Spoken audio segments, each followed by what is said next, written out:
Hey everybody, welcome back to another episode of Integrate Yourself. I'm Allison Pillow and you're listening to episode 47. Hey everybody, we're in for a real treat today. We're going to be talking again to Kyle Mamounis. We talked to him a while back, I think it was episode 31, on misconceptions of estrogen. We learned so much from that episode that I felt like I really wanted to have him back on and talk about some things that we actually didn't get to talk about last time, and more had to do with the scientific community, how it works, how research really gets out into the world, and some of our I guess we're unveiling some of the truth around that and how things get published, as well as how that conventional health truth gets put out there, and how it gets to be somewhat wrong in some ways, and sometimes it's not the truth. And the reason is, and what we found out today with Kyle is because a lot of details are overlooked, which was really eye-opening. And so this can be a big part of why people are so confused about health, is because a lot of the health recommendations are based on some of this information that actually isn't really true. And so that's what we talk about today, and give you guys some insight on that whole thing, as well as he's going to give us some insight on the educational system and why he says school sucks and what we could do to improve it in the future. So without further ado, I'm just going to get right into it today because it's a really long show. This is actually one of our longest shows as of yet, and I debated whether to actually break this up into two shows, but I felt like for the conversation to flow like it does, and for you to really get a good experience of that, I felt it would be better to keep it as one show. All of our shows in the future are not going to be this long, but Kyle had just really some great information. So if you're listening and you need to take a break, no worries. Make sure you come back to it because it is really great information.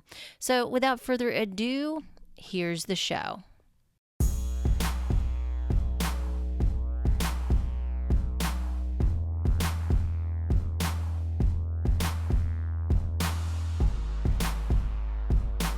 Welcome, everybody, to the Integrate Yourself podcast. We're your host, Allison Pillow and Maya Gottlieb. You can find me, Allison, on PureEnergyPDX.com, and you can find Maya at MayaGottlieb.com. Today, we're here with Kyle Mamounis, and he's back for a second time on our show. He decided to come back, so we're very grateful for that. Yeah, we really appreciate you coming back on our show. And, No problem. I feel like we got a good response from the last time you were on the show. It really helped people. I felt like it helped a lot of people get clear on estrogen and what that really is, and kind of our misunderstanding around it, and how we use it in our culture, in our society, in the pharmaceutical industry. Check out Kyle's episode that we did with him, episode 31, Misconceptions of Estrogen. It was a really great show. But since we've already had him on, I'm going to just have him tell everybody a little bit about himself and what he does and his background. Real quick intro, and then we are going to get on with the subject matter today, which is, Maya, you want to fill everybody in? Well, we're talking about critical thinking and why school sucks. Ah, nice. Okay, great. All right, Kyle, welcome to our show. Welcome back. Thank you very much. Well, I studied nutrition in graduate school, and going to graduate school dovetailed with my transition from a very low carb paleo diet to reading Ray Peat and drinking orange juice and things like that. So those are really related to me. In graduate school, it was very helpful to have something to read that was outside of the ideas that I was being presented, and things slowly started to make sense in the sense, like, at first I was like, oh, this thing sounds wacky about, say, like the sodium potassium pump. But Ray was like pro cholesterol. And since I was coming from the paleo world, I was like, oh yeah, pro cholesterol, like cholesterol is good. It's not bad, like everybody's saying, which is still what people are saying in universities, by the way. Wow. It's That's very incredible. strange. And specifically saturated fat more than the cholesterol, but they're both still looked down upon. And then I just kept reading about things and asking questions and noticing that the people that like taught classes or even had labs that were about a particular topic, they couldn't, like say they would be on like if they were on a podcast and it was 3 hours long and they had to talk about their topic, there's no way they could do it because, right. you know, they have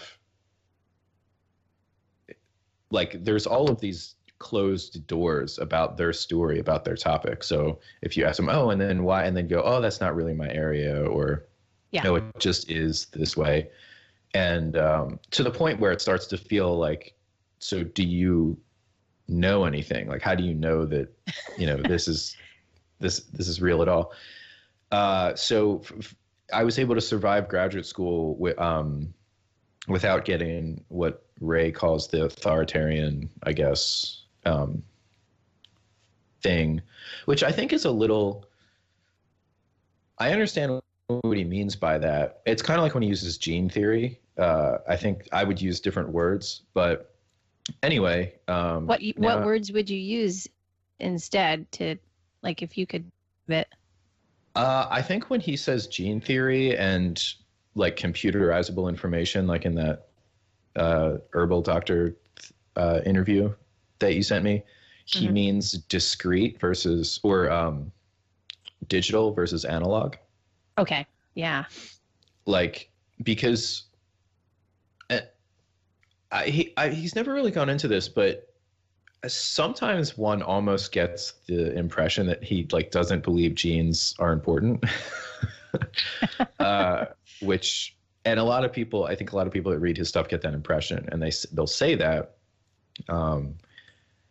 And I think that his language is directed at the textbooks and how they speak of genes deterministically. So if you were to put his language in that context, it would make sense. But for somebody that hasn't read those textbooks, they would get a different idea. And you know, I think that that's kind of a problem. Yeah. A lot of people get offended by it. They get very upset. They get offended? Yeah, because they have this conversation about like, well, it's because my parents had it. You know, I have this issue. You know, genes are kind of in that state of like, well, that was given to me from my parents almost, and then it's an excuse for maybe not looking to see what kind of contributions you've created in your environment to either turn on and off your genes, which is, like you said, a lot of people don't understand the textbook information, so they don't really understand that can be influenced. So epigenetics, right? Right. So yeah, when Ray talks about the gene theory, it's like he's talking about the like 1920, you know, like before DNA was even like discovered. Well, the double helix was discovered.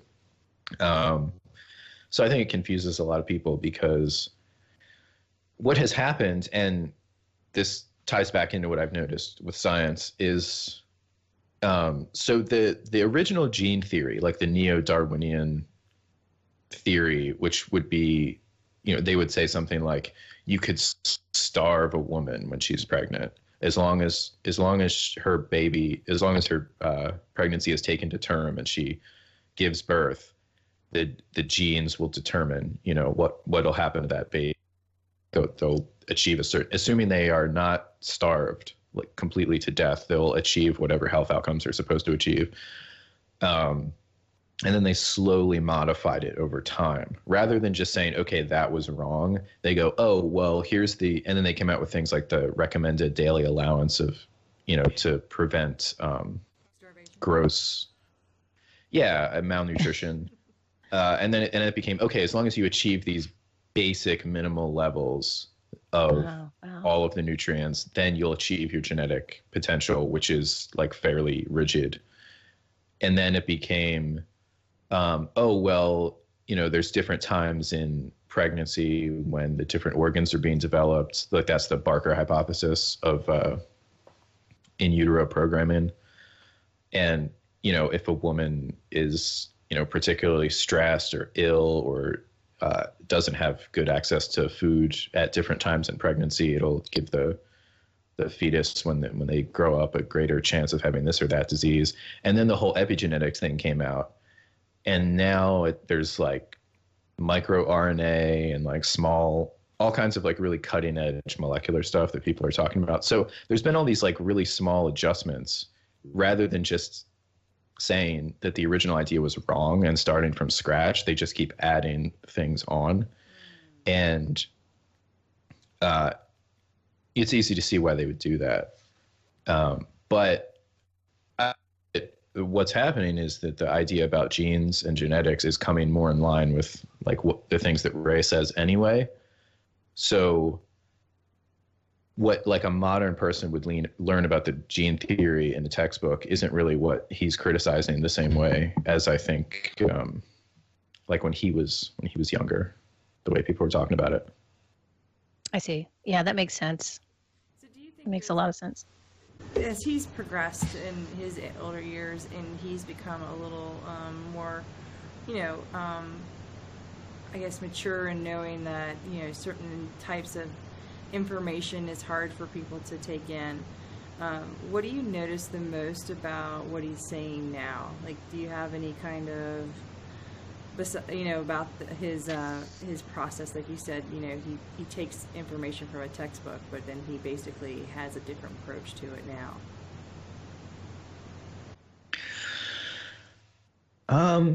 To me, Ray seems like he's been pretty consistent since he started being interviewed. I have read some books, and that can be kind of weird because he used to have different ideas about nutrition. But yeah, I think he says things, I don't know how to put it into words, but I don't think he's comfortable saying something like making a positive statement, but he'll make a negative statement like, oh, this doesn't, like estrogen isn't what they say it is or something like that.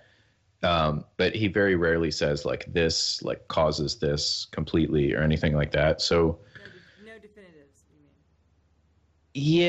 yeah, it's a specific style of speaking. I almost feel like it'd be good if people were made aware of that, before they just start listening to him. Because if you listen to him the way you listen to other people, just, you'll get not what he's trying to say. Do you think he's more of like also kind of a storyteller in a way, the way he talks about nutrition? Because I feel like he ties a lot of his information in with stories and history and that kind of background, Yeah, definitely. Although that's what scientists do too. I mean, that's what when you're writing a manuscript, they say, oh, you have to tell a story. Oh, I see. Yeah. And what it they helps mean people is, remember. Yeah. Well, I think it improves readability, but the story that they're referring to would be like, here was our idea, here's what we plan to do, here's how we did it. It's like a boring story. The point is to try to make it interesting with like an elegant experimental idea, like, oh, and then we thought of this, and then have like interesting results and stuff like that and present them in a story.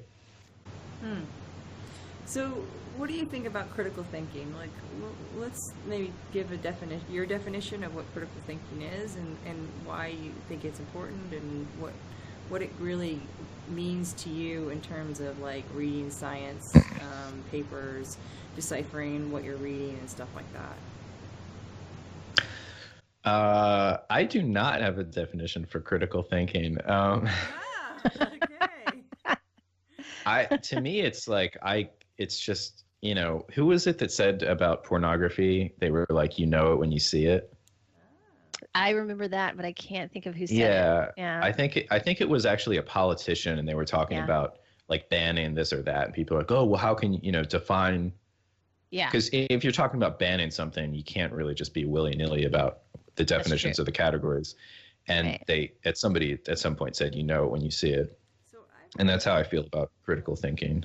So I've read a semi-definition. It's called free-minded, or maybe alternate thinking, as opposed to what you would learn while you're in a certain area of time and space. So So education would give you a certain thing to think about, like, okay, this is how to come at solving a problem, right? And they give you instructions, and then, you know, you're reading that one way of doing it. But then as you find that there are other ways of maybe reading or actually taking apart something and saying, okay, well, let's see if we could put it together in a different direction.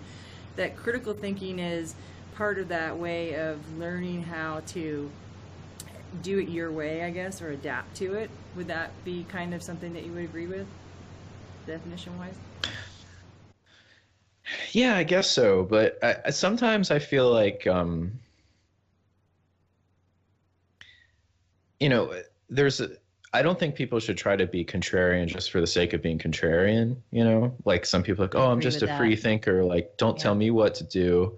And then they make like really bad decisions in their life. And then they're like, just what because they're rebelling on everything. Right. Yeah. Yeah. There's like a kind of pick your battles, or like, you know, some people say they can like, they have like a BS detector. Like there's certain areas where you, like when something is being explained to you, some of the things that should kind of be like, oh wait, like why was this explained a certain way, but not everything, you know? Because if you just, actually one of my favorite intellectuals, Henri Poincaré, he was a French mathematician, around the time of Einstein, actually. A lot of people think that he discovered the general theory of relativity, but he just didn't think it was that important. But he said that something like to be skeptical of everything and to believe everything is are both equally wrong, or something like that. I can see that. That actually makes sense. Yeah. They dispense with the need for internal reflection or something like that. Yeah, I kept bringing this up, but I love the word discernment. Like, critical thinking makes me think of discernment. Back to the idea of discernment, right? You kind of put yourself in a place of learning how to, find your own way within the pattern that was already there. So you find patterns in all of everything we do, right? It's the certain part of life that you have. And then discernment is to know whether or not I'm going to cross the street and know if that car is going to be 5 minutes or 2 seconds away from me, right? It's that part of you that knows how to make a decision and be okay with that decision. Right. So I'm asking in terms of what we're talking about, is critical thinking a little bit like that in your opinion, or are you guys having a totally different way of thinking of critical thinking?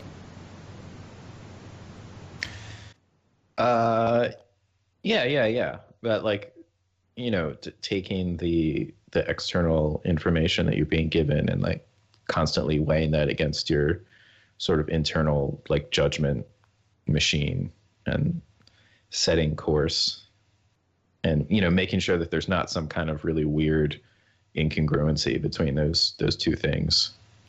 Sure.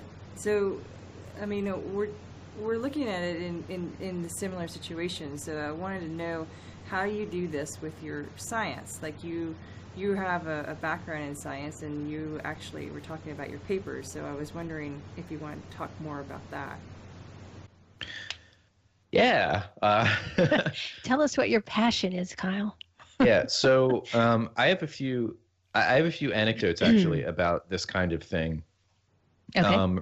Recently, so I'm a biochemist now, and I had a couple of episodes. So I was not trained as a biochemist in graduate school. I was more of what you would call a molecular biologist. And they use different techniques, different instruments and stuff. And so the point is, I got this postdoc in biochemistry and kind of had to learn on the job in a way where, like, I was the person that knew the least amount of what we were doing, right? When it would be like me, and there was this other postdoc and another scientist that worked in the lab, and then the head of the lab and a lab tech and everybody else.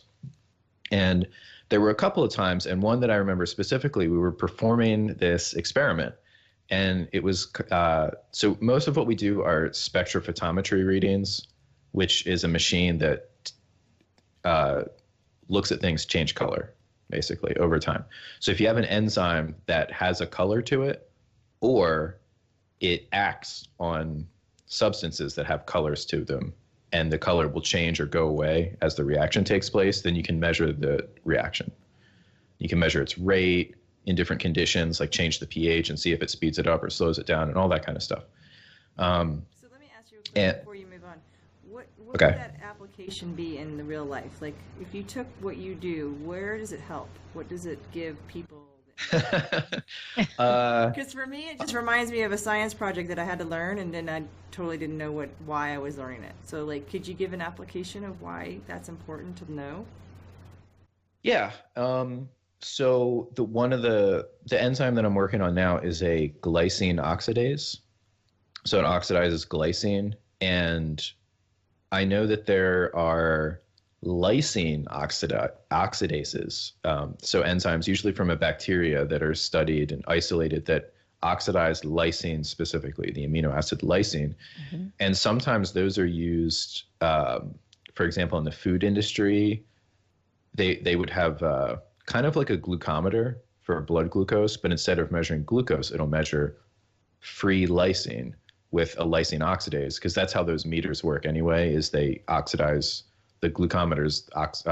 The testing strip has an enzyme on it that oxidizes glucose, and when it does that, it pulls electrons off of the glucose and creates a current, and the meter measures that current. So it's actually like a multimeter, like an electric meter. And so you can do the same thing with an amino acid testing instrument and test like if fish is going bad, because apparently lysine increases a lot in fish as it, like, even before you can smell it. That's just one random.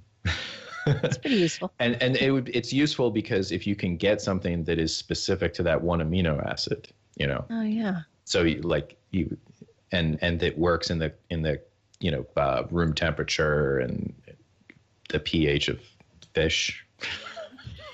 You're helping the fish in the world, the fishermen to know when their fish stink. I got it. Yeah, even before. It has predictive fish stink power. There you go. No more for the nose. We just look at, lysine. But a lot of this stuff doesn't really have practical applications. But so this particular enzyme, we have this one instrument that measures the color change at milliseconds. So if you have a reaction that happens like instantaneously, such that a lot of spectrophotometers, they can take a reading and then take another one in, say, 1 second, but that's too late. Like, the reaction's already over. And if you want to see how fast it's going, you need a bunch of data points as the reaction is going along. So as the color change is happening, as the reagent is being consumed or whatever. And so for this particular instrument, you have to load up the reagent that, so glycine, right? It's a glycine oxidase. So you've got glycine, which is like every repeat person's favorite amino acid, right? and this glycine oxidizing enzyme, and you put them together in these two plastic syringes and put them in this machine and inject them. And then the machine will push them together really quickly and take a bunch of readings at like millisecond periods to see the color change. And we were getting these crappy, noisy readings. Like, you can kind of see the color change happening, and then there's just a bunch of just noise, just imagine like audio noise, but it's visual, but it looks the same when you're looking at it on a computer. And I was looking at the syringe with the enzyme in it. So it's a yellow enzyme. It's kind of like orangey yellow, this glycine oxidase. And it looked like there was crap in there, like right before we would put it in the machine, like stuff, like as if it was contaminated with something, just like fibers of whatever. And so I was like, is there stuff in here? And everybody's like, no, there's not stuff in there. Or we get a fresh batch or whatever. And it took a really long time for me to convince everybody that the solution was like cloudy, like it was there was stuff in there. Oh wow! And it ends up that for whatever reason, just the enzyme starts to precipitate in the conditions that we were putting it in, which is that you get these plastic syringes and you have to keep air out of the instrument. So you take, do you guys know what parafilm is? It's like a paraffin wax. Mm-hmm. And you seal a syringe and then you pull the plunger down, which makes a vacuum. Oh. Okay. So now you've got your amount of liquid and then some vacuum. Okay.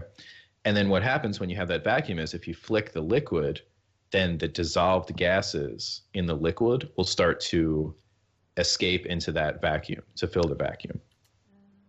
And this helps because those dissolved gases, they can create bubbles sometimes in this machine and can mess it up. So that process called degassing was causing the enzyme to precipitate out, and it would make this noisy signal. And I had never done any of this work before, and I was just looking at it, and it looked cloudy, okay? And it took a long time for everybody else that was used to working with this stuff and doing this technique for me to convince them that there was something as simple as like there's crap in this syringe, it looks cloudy. Right. And that really stuck with me as, I don't know if you'd put that in the realm of critical thinking so much as just when people get specialized, you know, it's like obvious things can be missed. And it takes, like, to be able to hold on to that ability to see like what a normal person would see, but also have the specialized knowledge is pretty rare. It seems like most people give up the former in the attainment of the latter. Right. Yeah, I agree. That makes sense. I think what you remind me of is like, like you just said about where somebody has been doing something for so long and then they don't have the critical eye, so they don't really pay attention to specific like changes, like the details get missed because you've done it so many times, so many over the, you know, it's like then the kind of do it on autopilot, and then autopilot becomes that part of you that doesn't see those little definitive things anymore. So like coming at it as a new beginner is really important because you then keep yourself from being bored, because the part of you that's been doing some pattern for so many times and so long, you find that you don't like what you do anymore because it's not exciting, or you've done too, you know, it's just the newness has worn off. Yeah. I guess that's where creative thinking comes in, where you just have to stimulate your creative side by doing other things and maybe looking at it from a different perspective, you know, if you want to keep doing that work. But like if you're always, I guess, doing the same thing over and over again, staying in kind of with your blinders on and not going outside that box, I can see how that would happen. And that you know, it happens a lot, I think, in general with most people, because we're doing the same thing every day and, you know, going the same path, we're driving to the same place, we're doing the same things. It's a pattern, which, you know, some habits are healthy to have, but I think, you know, too much of that can be unhealthy and can even like just squash your creativity and critically think altogether. So that's a great example, Kyle. Thanks for sharing that. Yeah. You're welcome. The scientific world. Yeah. So I can see, so I guess that would translate into like how a lot of people in the scientific world and educational system maybe would lose that ability to critically think, even though we kind of have an idea that they are doing that. But maybe since what do you think about that? What is your opinion on how people are thinking in the scientific community right now? Are they critically thinking? Are they on their creative side enough or not? No. So the problem, as I see it, is one that it can be like the analogy of natural selection. So, you know, like if you look at, you know, any kind of animal, you know, the reason why it is the way it is because being that way, you know, got it to survive there, you know. And if the conditions were different, then you'd get a different animal. So you can't raise, you know, say like a brood, a pack of lion, whatever. You could say you had a bunch of lions and you had like a lion farm for, thousands of years, and you just fed them and they didn't have to hunt, and you didn't, they always survived and reproduced, right? There was no selection.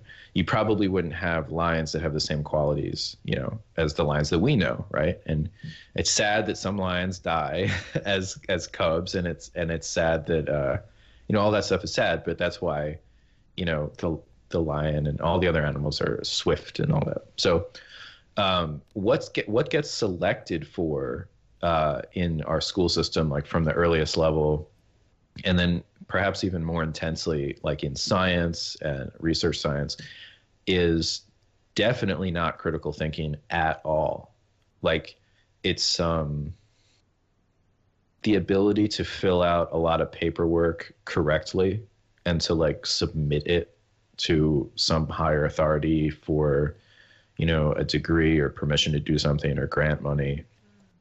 Convincing bureaucrats that your project is a good project, not convincing regular people, not convincing, like the researcher in diabetes doesn't have to convince patients with diabetes that their research is valuable. They have to convince persons on the committee for the National Institutes of Health, the digestive and whatever the NIDDK is, they all have these big acronyms for the different funding sources. Anyway, so it's not surprising at all that what you get is,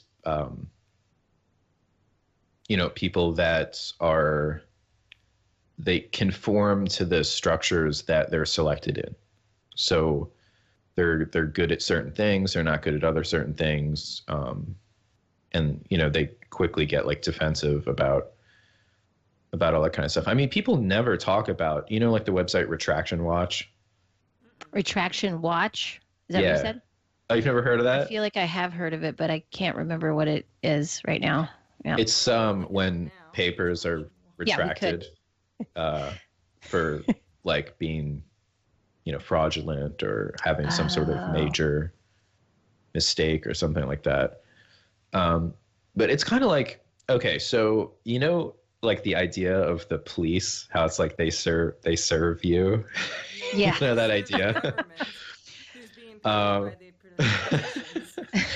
Yeah, I mean, I kind of like tread lightly when I talk about the police, because like it's very, it's just very difficult. But yeah. So if it was true that the police were willing to sacrifice themselves for the people, and that then when there was a bad cop, that was like hurting people, or like maybe a couple of cops that were, instead of just, doing like the whole like cops as drug dealers thing, like things that we know happen like Miami Vice. Yeah.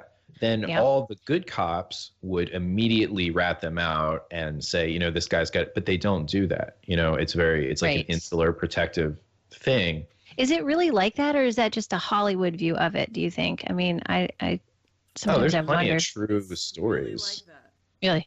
Really? Absolutely. I think it's like that more than anybody can. I mean, just we're talking about the history. Like, I have a lot to say about the history of school. I mean, the history of the police. I think a lot of police departments started as slave collecting, fugitive slave collection agencies in the South and also in the North because of the Fugitive Slave Act. And they just transitioned into police stations that, serve and protect. Yeah, the history of a lot of the institutions is, and that's not to say that history means that that's what they do now, but it's not that a bunch of people got together and said, okay, we as a community in town X have a problem with crime, and we're going to imbue these certain people with this, law enforcement. That's just like the story that I think everybody thinks like that's what happened, but that's not how any of these things came about, whether or not they do that now. The Western movies that you used to watch, those are not real. Like that whole, like the sheriff leading the group of people to stop the bad guys and all. Like some of that stuff was not, it was more the other way around, where the the people who had the money who bossed everybody around. And then you basically had that kind of like theories of who was in charge, and you paid them to stop bugging you. So like the mob? Yeah. Yeah. Now, I don't have any proof to what it's saying. That's new to me. I didn't know that. But yeah. But there are, like, if you start researching, and you probably know more, Kyle, about like all this, because you know there's different ways of reading history and different ways of like really seeing who was in charge back when, you know. Right. Yeah. So I would say that insight about the nature of the police, and it's not to say that like they're all bad people or whatever, but it's like if their mission statement was true, then the first thing they would do when there was a bad cop is turn that person in, be like, this person can't be a cop. That's disgusting. We would never do that. You know, we're so sorry that somebody like that came up in our ranks.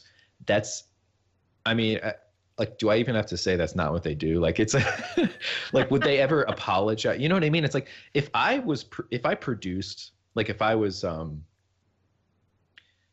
you know, like if I had students or something that I was teaching science, and one of them went on to do something really bad, like fabricate a bunch of data or kill somebody, I would be like, I can't believe that, you know, I can't believe that somebody like that would do that came from my ranks, and I really need to do some soul searching about like what, you know, did I miss something, or is this part, you know, something like that, at which you would expect if you had motives that were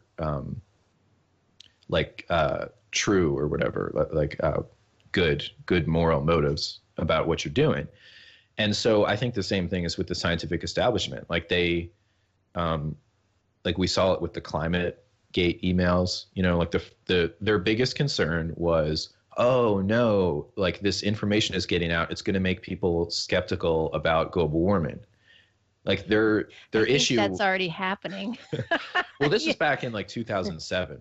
Oh, okay, gotcha. But and you know, it was just like a bunch of emails about people that, oh well, let's like focus on this result that supports what we're saying and not this one. You know, and it's a bunch of kind of like manipulating the data and that kind of stuff.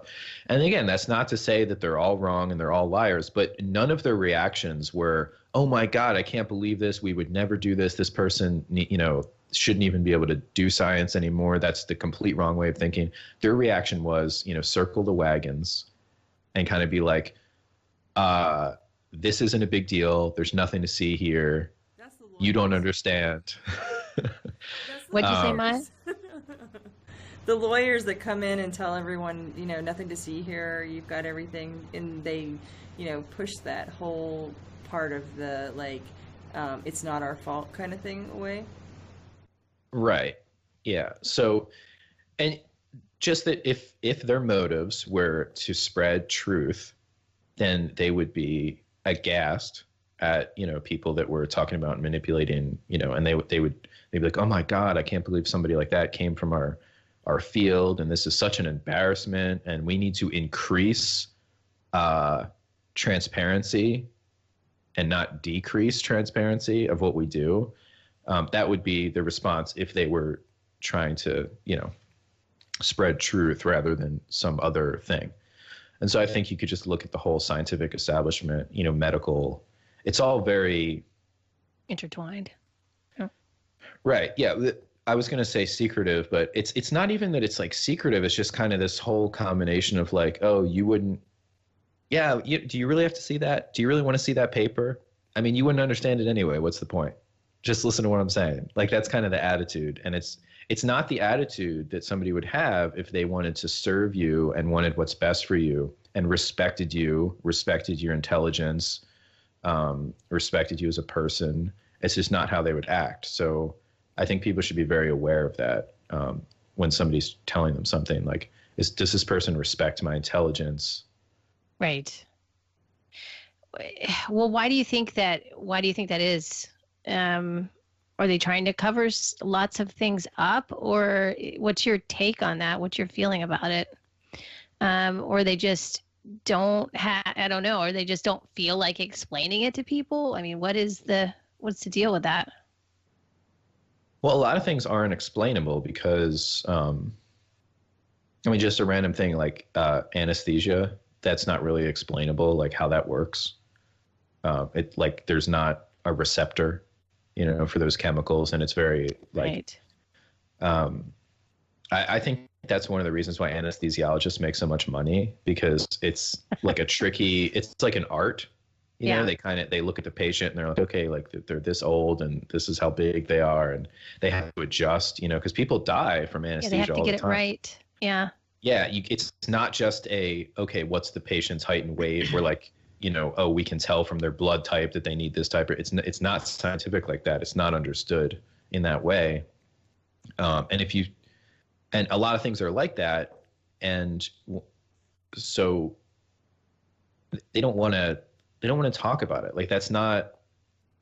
Here's the thing about it's like the taxi cab industry, before Uber and Lyft and all that stuff. You know, like in New York City, you had the medallion, and I think that system started in the Great Depression, and it was because, just like everybody else, taxi cab drivers were having a hard time making ends meet. So they said, okay, here's what we're going to do. We're going to cap the amount of taxi cabs so it'll decrease competition and allow these people to make a higher wage. And so the amount of taxi cab medallions was capped in the 30s, and the population of New York City has increased like exponentially since then. And I think they used to sell these medallions for like $20 back then. And before Uber destroyed the cartel, they were like going for $1 million. Jeez. And so but the point is, so there was a cartel. So it was an artificially low amount, and they were protected from competition. So the taxi cab drivers are literally and figuratively in the driver's seat. Like they didn't have to have good customer service. You know, they didn't have to pick up people, you know, the whole thing like, oh, you know, won't pick up like a black guy in a bad part of, like, because they don't have to, because there's more customers than there is suppliers. Right. And you can't legally compete with them unless you have the medallion. And the medical industry is exactly the same way. If you don't have, you know, board certification from the American Medical Association, it is a cartel. So they don't have to justify themselves to you, because if you decide I'm opting out of the medical system, there's plenty of people to fill their offices, because they artificially cap the amount of medical students that can come in, you know, the amount of medical schools and medical students that can come in every year to keep the competition down. Ah, okay. And they I say it's didn't know because that. of quality. But if you go back and read decades and decades ago, it was all started with this thing called the Flexner Report, when all these institutions got created, and they were very open about it. They were like, there's too much competition. There's too many doctors. And that's what doctors were saying back then. And you could make a decent living as a doctor back then. And can you imagine that? No. The gall of these doctors, like, oh, there's too much They're competition. trying to make ends meet. Yeah. Yeah. So Well, yeah, go ahead. I was just going to say that's why they don't have to, forced through competition, to have to answer. Like if you had to buy a smartphone from Apple and there was no competition, and you were like, hey, this feature isn't working right for me, can you explain this? Like, they'd be like, no. Like, I don't feel like it. Do you have a problem? What are you going to do? It's called the post office, Yeah. or the FDA, Yeah, the DMV. DMV, yeah, all of it. It's all Yeah, based on the yeah. same idea of that you think you have freedoms, but you really are controlled by who are more behind the scenes than we realize. Like big guys who say, yeah, let's control the market and keep that up. Now, I know there's words for what we're talking about. What is the main, like, conversation in terms of, like, what does it mean? Like, what is that, strong arm? What is it kind of, there's they talk about it in, I don't know if it's psychology or physiology, philosophy, where the way that you're patterned of how you are instructed. It's not. Do you know what I'm saying? I don't know if you know. Like a type of teaching, you mean, or a type of? Yeah, they say it's a pattern of some sort in the construct of like how this kind of gets created. No, I don't. I would just call it a cartel. I mean, that's literally what it is. We have a medical cartel and an educational cartel. I think I've heard it been described that way as well. It's I would agree that that's pretty much what's going on. I mean, that's literally what it is. Yeah. Oh, Like, yeah. like factual, like the definition of the word is what this is. Right. Okay. All right. So, what would you say about science and how to read science papers, though? Because some of this is really showing up to be a problem. If we know that they're got the cartel mentality and they can say what's acceptable and what's not acceptable, and then you go on to Google, maybe you go to PubMed, you start reading about science papers, and you realize, wow, I really do not know what to believe. This is saying this, abstract saying this, and one abstract is saying that. What would you say is the best way for people to kind of apply critical thinking to that? Yeah, that's really tough because there's more papers than you could ever read anyway. So you end up reading something and, who knows who wrote it and all that stuff. But like I said, I did have examples, and they're actually very similar to the little anecdote I told about the protein coming out of solution and being cloudy. In that sometimes there's simple things that you could find that just obliterate the entire paper, and then you know that there's no reason to read it, or you can change your perspective on it. So my dissertation was about different types of fatty acids and obesity, and I was coming at it from the perspective that I was very skeptical about, saturated fat causes obesity, that statement. So there were some papers that I found. One is called Saturated Fatty Acids Produce in really long titles. I'm sorry. Saturated fatty acids produce an inflammatory response predominantly through the activation of TLR4 signaling in hypothalamus, implications for the pathogenesis of obesity. Okay, and this thing has like 20 authors. Yeah, and that's the whole paper. No, that's the title. Yeah. There's another one too. So I'm making the same point with both of these papers. And the other one's called Toll-like receptor 4 mediates vascular inflammation and insulin resistance in diet-induced obesity. So they're both about kind of the same thing. There's this receptor called TLR4, Toll-like receptor 4. We'll just use receptor as the term right now, the operating term. But it's thought to respond to bacterial infection. So it's very sensitive to endotoxin.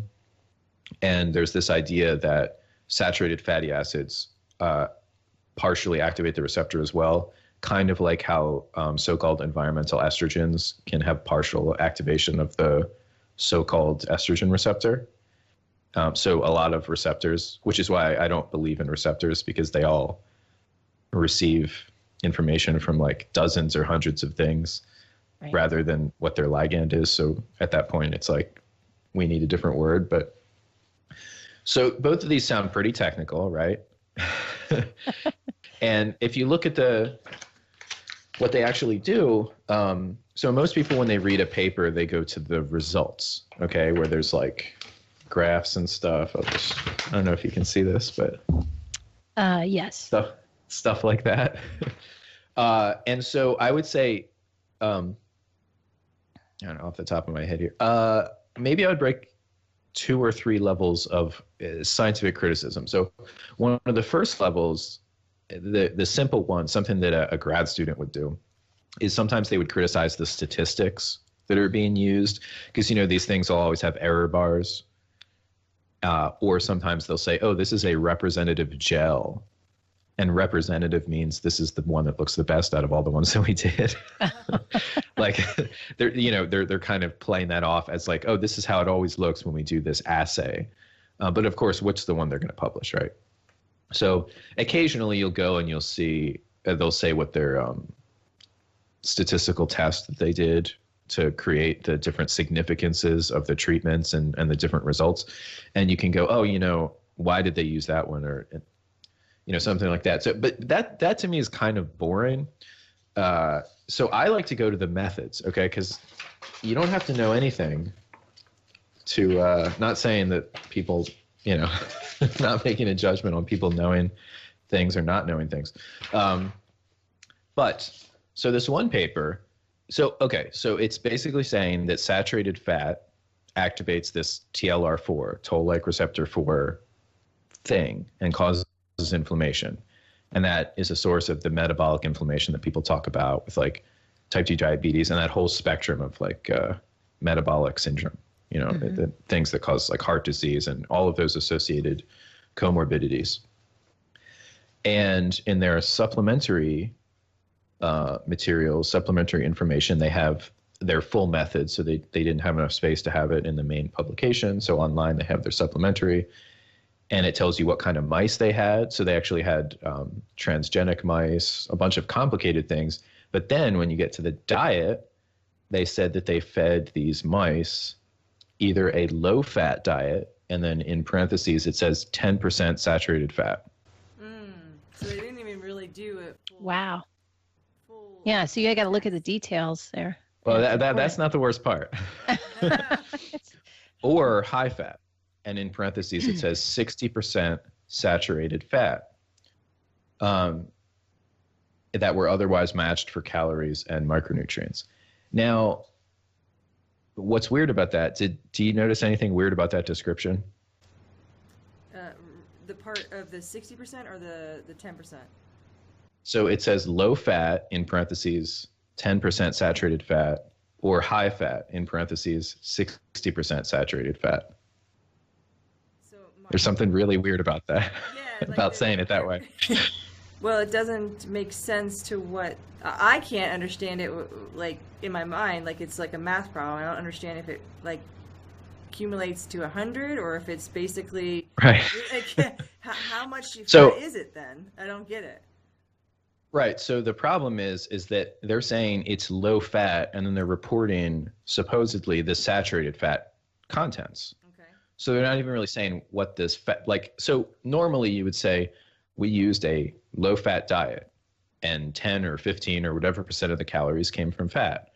And then after that you would say, and here's the breakdown of the fat. It was 40% monounsaturated, blah, blah, blah. They only gave the saturated. Yeah. Exactly. And they did the same thing for the high fat. They said 60% saturated fat, which is crazy. I mean, if something is 60% saturated fat, then it's like 100% fat because, you still have to account for the monounsaturated and the polyunsaturated. Yeah. So unless it's something like coconut oil that's nearly 100% saturated fat, you've still got a lot of fat left over to account for from a dietary fat if it's 60% of your calories. And so that at the end it says research diets, which is it's actually a scientific diet manufacturing company that was right around the corner from from Rutgers, where I did grad school. I went there. That's where we bought our diets from, which is important because I used these diets and I know what they are. Numbers D12492 and D12450B. I use those exact diets, and they're not 10% saturated fat or 60% saturated fat, respectively. They're 10% fat and 60% fat. That's a big difference. Yeah. Right. So detail there. Right. So the point is, and actually the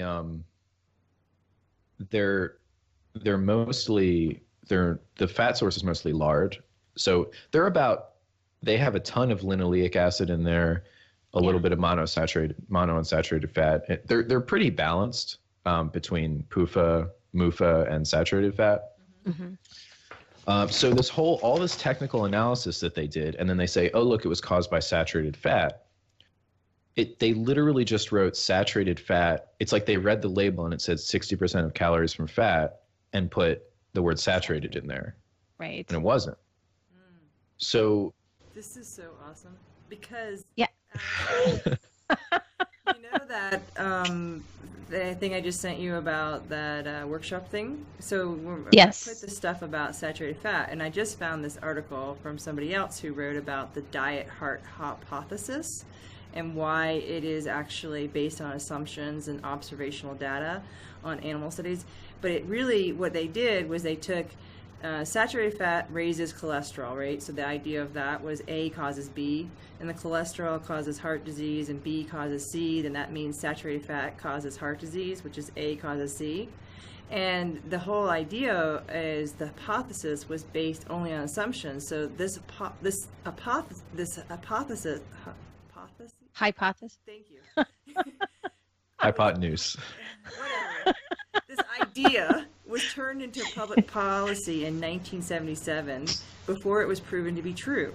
So everything that you've ever read about saturated fat causing heart disease is wrong because it wasn't based on evidence that linked it to it. It was an assumption to it. And then what I found through this other part of the article, which links back to what you're talking about now, is that saturated fats was, the idea of LDL and the cholesterol being the bad cholesterol.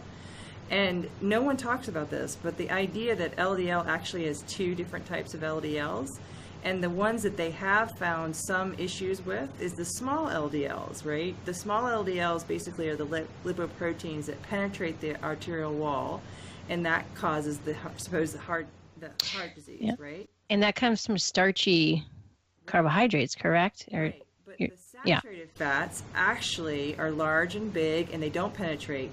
Well, saturated fats actually convert small LDLs to large LDLs.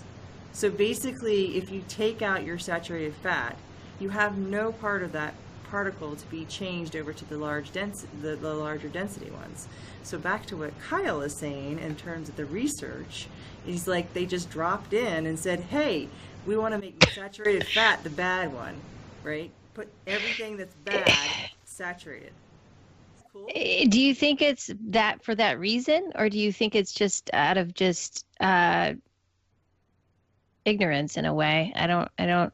Do you think that they just didn't maybe know? If we talk about cartels, we got a vegetable oil system that is a big cartel based on how much they try to feed animals to get them a higher. That's right. They get higher yield, so they would feed them these oils to induce fat, so they would build up. Mm-hmm. So that's another cartel to sell you something that supposedly is good for your heart, right? But makes you fat. Well, they stopped putting it in paint, and they decided to give it to people and animals. Mm-hmm. Well, thought that would be more lucrative. Right. Yeah. I mean and going back to what I think Kyle is talking about is. And Kyle, you can definitely jump in. I just wanted to kind of bring that up because it's really a part of the issue about when you're reading something, if you don't understand that the description of something, like it totally made it seem so confusing that I didn't even care what it was anymore. Like 6%, yeah. 10%, who gives a shit? You get so frustrated. You're like, what is this saying? And it's like purposely trying to deceitfully lead someone off into a tangent, right? Because it's only like these key words that get people caught, It's like organic or low fat or, it's these trendy words that can kind of be thrown around. But it's also misleading because you can just say it one way and the whole thing sounds bad, right? Right.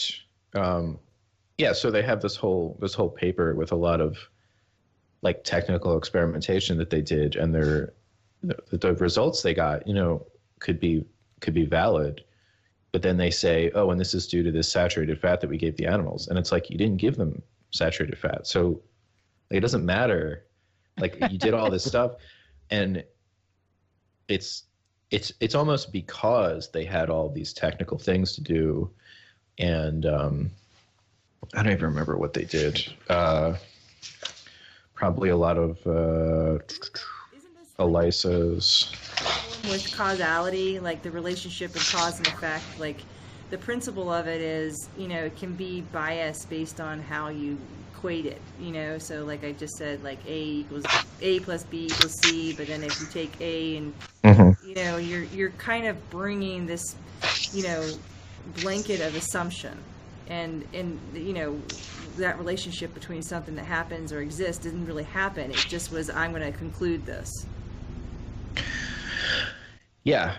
And so I think that, you know, these people, maybe they didn't know anything about nutrition, and they just have this lab and they're like, okay, we're studying this inflammatory response, and maybe they wrote a grant to apply it to nutrition because they thought that would be like an avenue to get money, which it is, you know, and they don't know anything, and then they just call something saturated fat. And then how many people that read this or are in a similar field and are citing it took the time to read the methods and see that these results that they got were not caused by saturated fat. They were caused by, you know, a mixture of different types of fat being fed to these animals.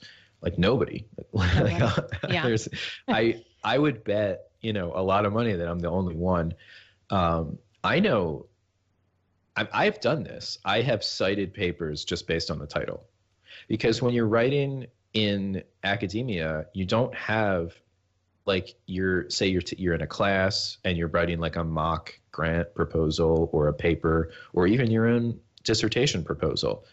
There's no way that you have the time to read cover to cover the hundreds of articles. It's just, everybody's just lying, you know. It's kind of a wink wink, like it's like if you said, I took an ancient Greek class and I read all of the ancient Greek philosophers. So I read them all. And it's like, there's no way you did that. You can't have done that. Like maybe you read all of their names, like, you know, like a chronicle, a list. Yeah. So people just say, oh, I read that. And it's like, maybe they read the results, you know, like they read the abstract just to see that the paper makes sense. Because sometimes people will incorrectly cite a paper. I've seen people do this where the title is mildly ambiguous and they think that it's supporting what they're saying, but it's actually not supporting what they're saying. And so, yeah. And so usually and the it's abstract. clear that they didn't read it when they, Right. Yeah. Very clear. So they use a lot of correlations, right? Like, I think there's it's correlation versus causation, where you basically take an overall like assumption, or you take basically one event and the occurrence over and over again causes this causal relationship between the two events. And so these kind of thinking is, you know, first, you know, how much work you guys have to do, like as scientists, you know, you're trying to get a grant, you're trying to get people to back your science. You have a maybe a true altruism reason for why you want to test this result, but then you have to have money to back you up. Then you have to have, you know, the people to do the work. And like you were talking about, when you come in and you find that there's a screw up in the testing, does anybody notice, or they just keep moving on, keep brushing it under the rug, you know, like, oh yeah, no big deal, right? And I just find that seems to be the attitude even in the corporate world, right? You have all these people in charge that are probably everybody's just energy deficient, like they have no more brain room for anything. The same conversation comes up when I talk to people who like, how did this person get in charge? And you're like, I don't know. Yeah. That's a good question. Well, it's pretty disturbing, I have to say, because a lot of ideas and products are based on some of these research studies. And if like the majority of them are, if this is an example of the majority of studies, then wow, that's crazy. Like I can't. Yeah, and it is. So that was like a major part of one of the sections of a dissertation is the literature review. So your job is to kind of summarize like what's been done or what's known about your topic, and then say what you're going to do, you know, to take it one step further.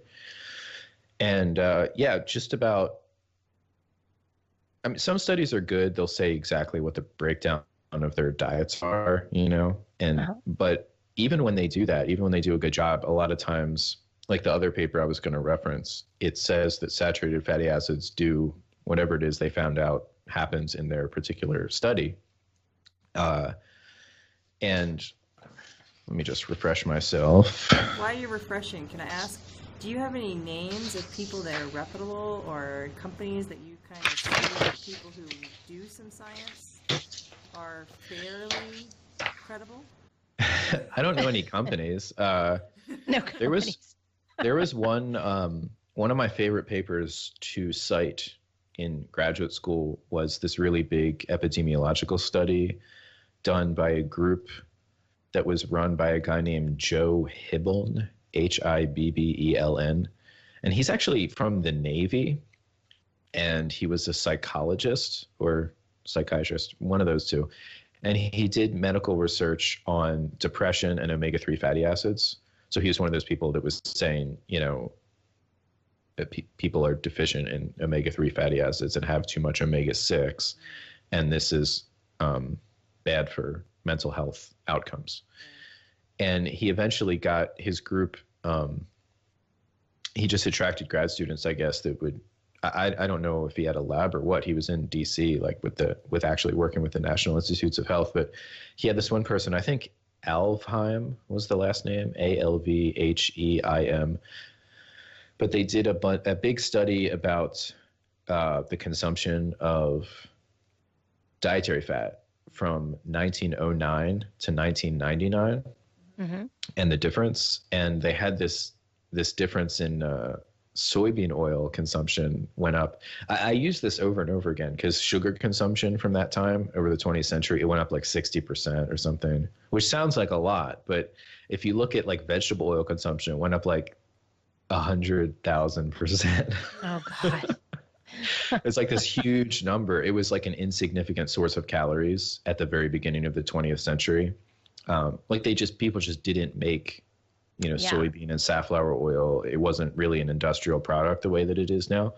And of course it is now, and everything like, commercial salad dressings and cookies and potato chips and everything uses those because they're cheaper. And You're talking about like trans fats when you talk about that, right? Because those are the polyunsaturated vegetable oils that were chemically made to do. Is that these are just the regular vegetable oils. Okay. So when they want to make margarine out of them, so when they make them solid, then they become the trans fats. Okay. Oh, I see. Okay. But just to finish up this paper, they did the same thing. So they had a low fat diet and a high fat diet. And the low fat diet was actually 50% saturated fat.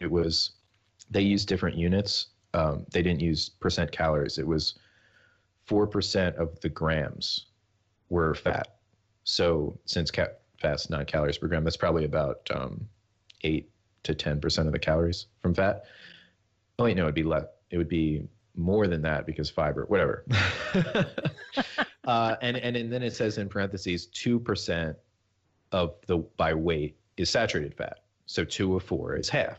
So the low fat diet was half saturated fat and half non-saturated fat. The high fat diet was 36% by weight fat and 5% by weight saturated fat. So 5 of 36 is not half. It's not even a third. It's not even a fifth. Because 5 times 5 is 25. Yeah, it's not much at all. Right. And so, of course, what they do is they show that high-fat diet has all of these negative outcomes vis-a-vis inflammation through the TLR4 receptor system that they're studying. And what they're really doing is studying a lowish fat diet with a lot of saturated fat versus a high-fat diet with a lot of unsaturated fat, and showing that second one, is really bad. That's crazy. that's not how they report it, of course. Right. And it's hard to even call it a mistake in the sense of like, how can that be? Like that doesn't seem. It's such a basic mistake. It's like it's like just saying, it's like, okay, we're going to study this like blue thing, and everybody looks at it and it's red, and you're just like, hey, let's like study Let's how call it blue this is. Yeah, well, that's it. The thing is, like, there's so many detailed aspects of it, right? But then that is a huge detail. It's like probably the biggest detail of the whole. Yeah, you can't get past that. And detail. they got it wrong.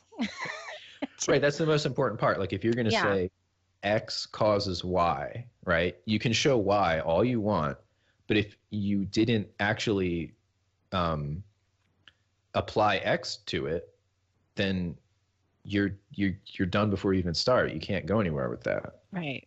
You know, actually, even in the epidemiological level, one of the things that I always say, and nobody ever had any response, like at graduate school, but how could saturated fat cause X, Y, and Z? Like whether it's heart disease or the obesity epidemic or any of those things. Throughout the 20th century, when the intake of saturated fat decreased over that time. Right. Yeah. Like it doesn't even prove something like what you were saying with correlation and causation. Even if it did increase, that doesn't prove it caused anything. Right. But you can kind of think about it like, oh, maybe it did. But if it decreased over the same time, that does prove that it didn't cause it. Right. Because something that's not present cannot cause something else. Yeah. Like that's so. And the American Heart Association is still saying that saturated fat causes heart disease. I can't even believe it. It's just, at this point, it's almost a joke, you know? Like, Yeah. But we wish we were laughing. It's really an actual problem because people are still bombarding themselves with omega-6s, and they're doing fish oils, and they're doing oils. Like, you know, some people have kind of admitted to the fact that, you know, olive oil, but then you got the whole idea of where are you cooking with it? How are you cooking with it? Is it really olive oil, or is it a soy product that's made into olive oil?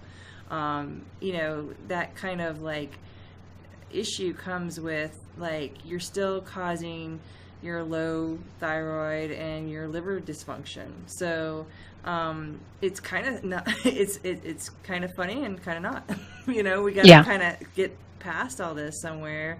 But I think with the money flows, that's hard to kind of, like you said, you have so many hurdles to try to disprove these like screw ups that they supposedly had, or maybe it's not even a screw up, maybe it's an intentional biasness to keep, you know, saturated fats down and keep using vegetable oils. I mean, if you got the money, you're gonna keep, you know. Well, there's a lot riding on that. You're gonna be the cartel, and you're gonna tell everybody how to be, you know, and this is true. What you're gonna do. Well, you know, the same thing is happening now with the sugar thing, the anti-sugar thing. I noticed that. Can we talk about that a little bit? Let's talk about it. Yeah. So Allison was at, you know, my talk in Seattle, and you remember that, right? Yes.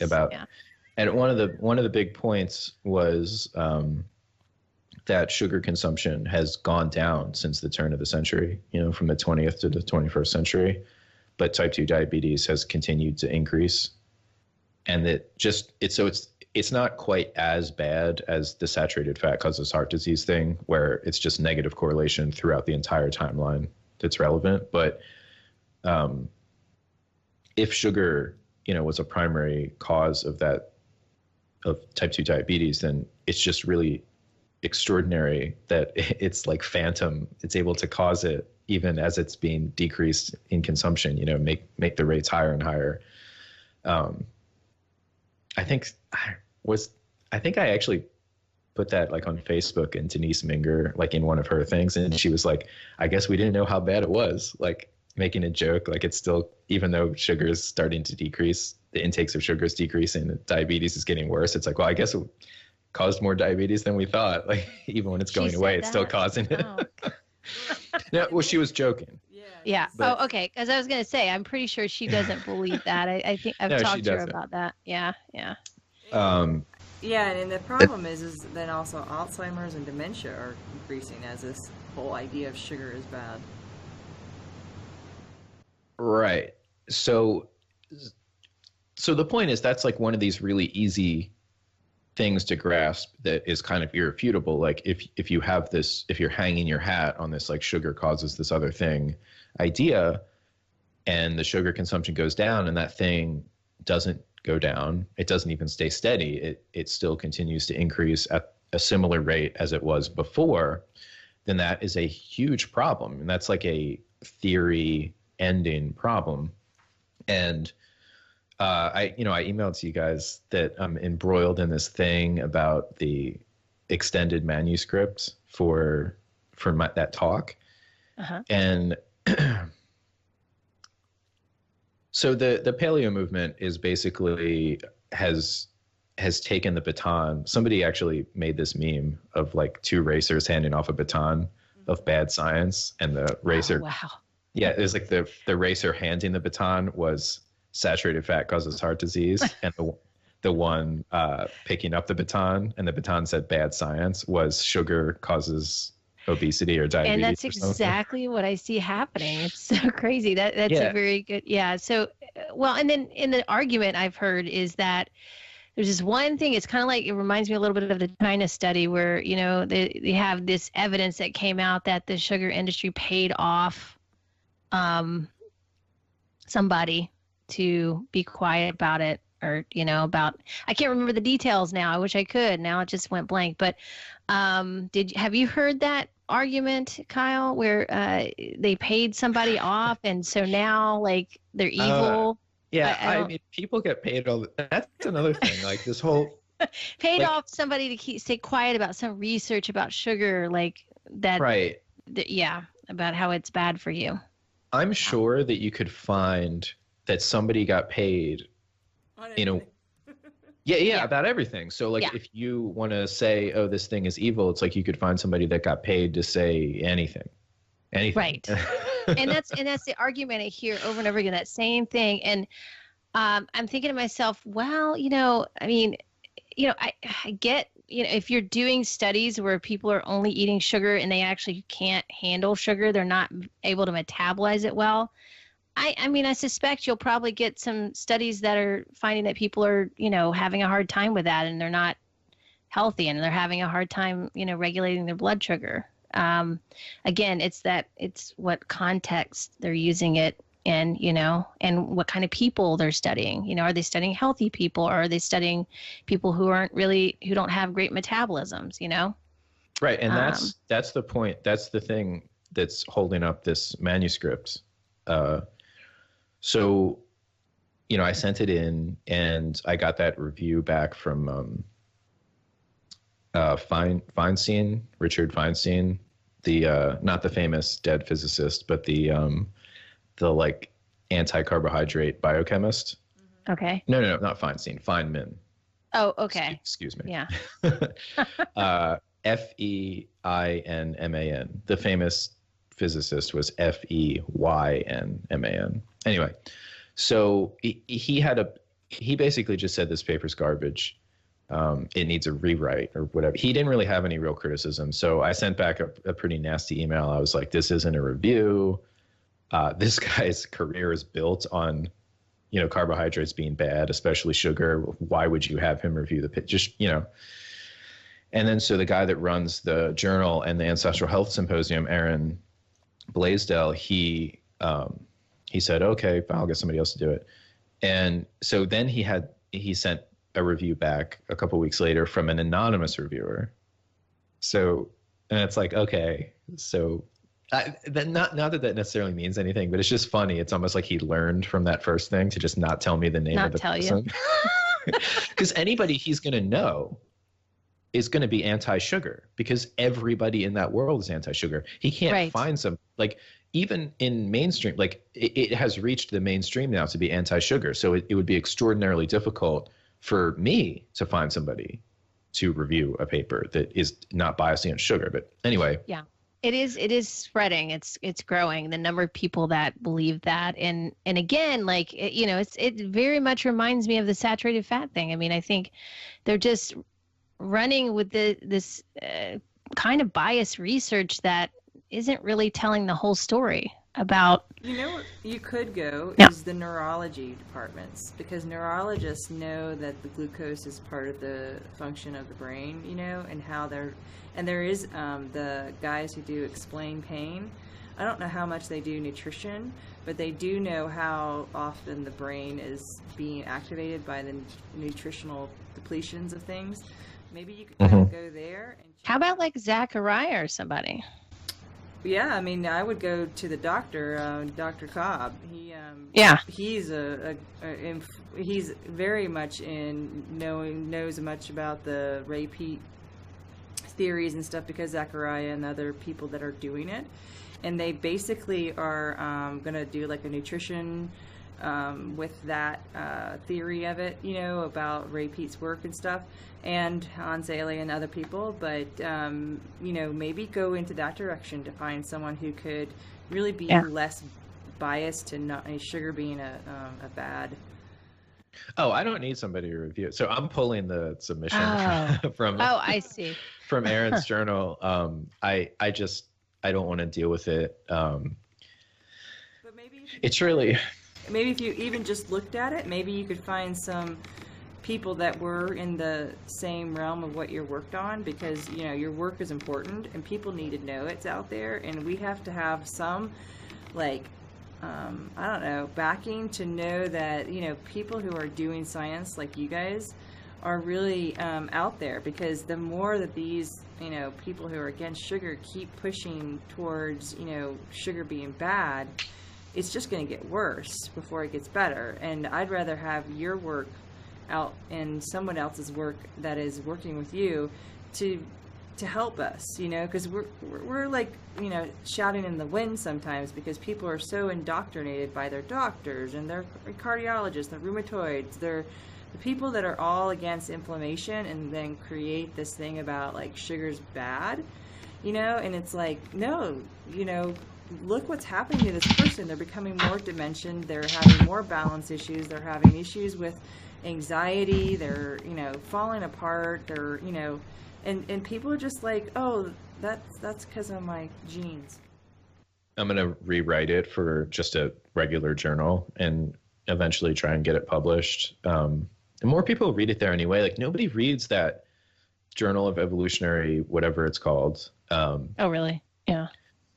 Well, I don't know what, you couldn't even remember the name of it, so that's probably not. Yeah, I mean, it's fine. It's like, it has a few interesting things in there, but last year's, the issue of the extended abstracts from last year, because after this, I got really, frustrated with this process. And because it was basically, he was questioning, he was like, well, you need to have, sources for, and it's like, I had all these references in this paper, and I went back and looked at the previous year's issue, and my paper it was 60 references, and there were papers in there that had 2 references, 4 references.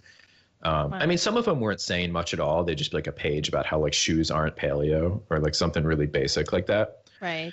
But still, if you compared that to it was just very insulting for him to suggest that it wasn't scholarly or something. And then I looked at the downloads, and my paper had 1,300 downloads or something, and all the other ones are 100, 200, and I'm like, what? Nobody's reading this crap, Aaron. I'm not famous on the internet, I'm not a Chris Masterjohn type person. Yeah. So it's not like these people are just downloading it because, I mean, I don't know why they're downloading it. I guess I put it on the Ray Peat forum or something, and people that are interested in this whole. Give it to us. We'll download it. We'll make a copy of it. We'll help you. So the problem is that the same thing. The second reviewer said that I have to put the other side on the paper, the other side, and this also inspired me to go back and read these other, because that's not their journalistic, when he has other papers of other topics, it's obvious that he doesn't make them present the other side, right? If it's a that's pro what I was keto. say. And the argument this person made was there's all of these clinical studies where reducing sugar improved these markers of insulin resistance. And I had said this. First of all, I wrote this in the paper. I think I said it in the talk, and I said it to you guys in the last episode. And it's a very basic point that anybody should be able to understand. If we're to take as evidence of causation that a treatment that improves like the symptoms of something, that thing was causing it, then you have to apply that to everything, right? So if you have these clinical trials where taking a bunch of fat, insulin-resistant patients and cutting sugar out of their diet helps them lose weight and have less, visible markers of insulin resistance, then all the clinical trials where they did that and reduced their fat or gave them some drug or put them on an exercise regimen, you would then have to say, oh, that means that dietary fat causes insulin resistance. Oh, that means a lack of exercise causes insulin resistance. Oh, that means not having taken this drug causes insulin resistance. Like, you can't treatment that has visible improvements of something can't be taken as the cause of why that thing was there in the first place. Right. Yeah. And I thought I had made this very clear. Like, you just have to imagine like me getting these emails of these like crappy reviews and just wanting to flip over a table. And so the point is, it's sometimes, we think about history like, oh, how did this thing happen where saturated fat, oh, was it these vegetable oil companies, and was it like all this and that? And it could be just like it's happening right now. We are in history is happening, right? It's always happening. Right. And if you look around you and you just pull yourself outside of like the zeitgeist, like hive mind for a second, and notice like, do you guys remember the Kony 2012 thing on Facebook? Do you remember that?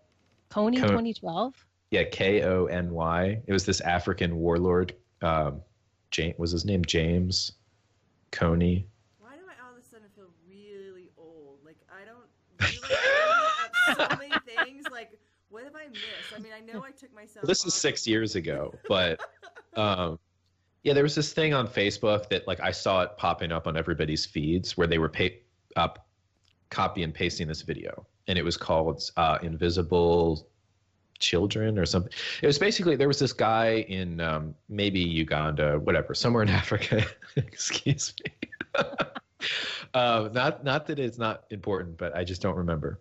Right. And he was one of these warlords, and he would go around and kidnap like children, and they would be his soldiers, and he had this big children army, and he would like torture people. It's like a really bad guy.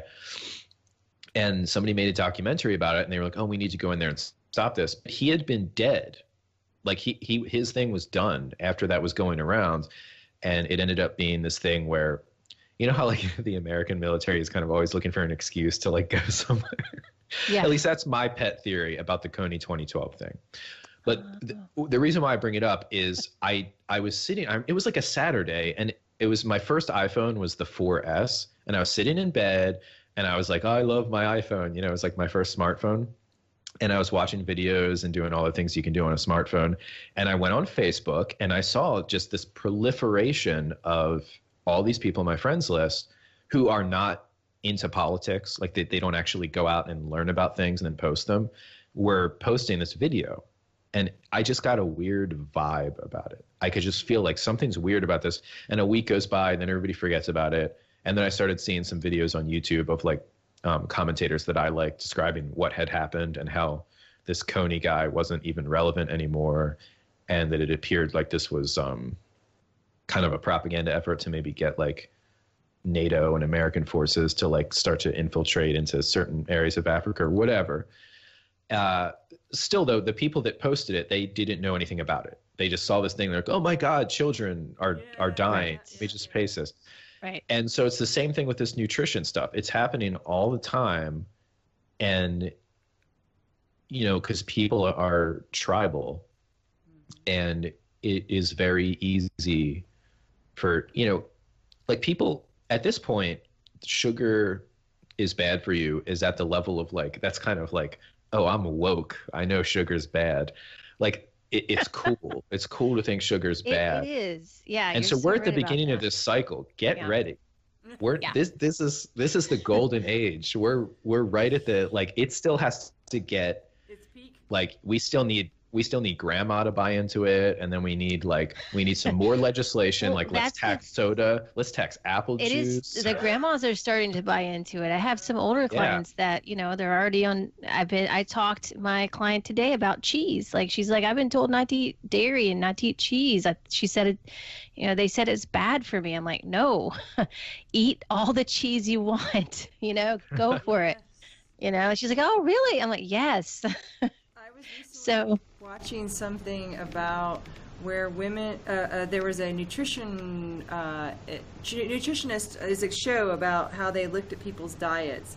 And this woman, they did this sensationalization about it, where they took the amount of cheese that she ate in a year and then put it on cubes in a bag, and then spilled it all over the floor and made it look like it was this massive, disgusting amount of cheese, and she should be so ashamed that she's had this much cheese in her 1 year of her lifetime. it's so silly. And, and it's a sensationalization that, let me show you how bad you've been. You've been eating so much cheese. And it's the same thing. This whole thing is about, how can I make it an emotional fear, let me put you under this idea. And I kind of hear what you're saying about this Coney 2012. I think I saw a meme that said something about, I'm sharing this video, I ended the war in Uganda. There was a war, and you're looking at this whole sense, what Facebook is a problem.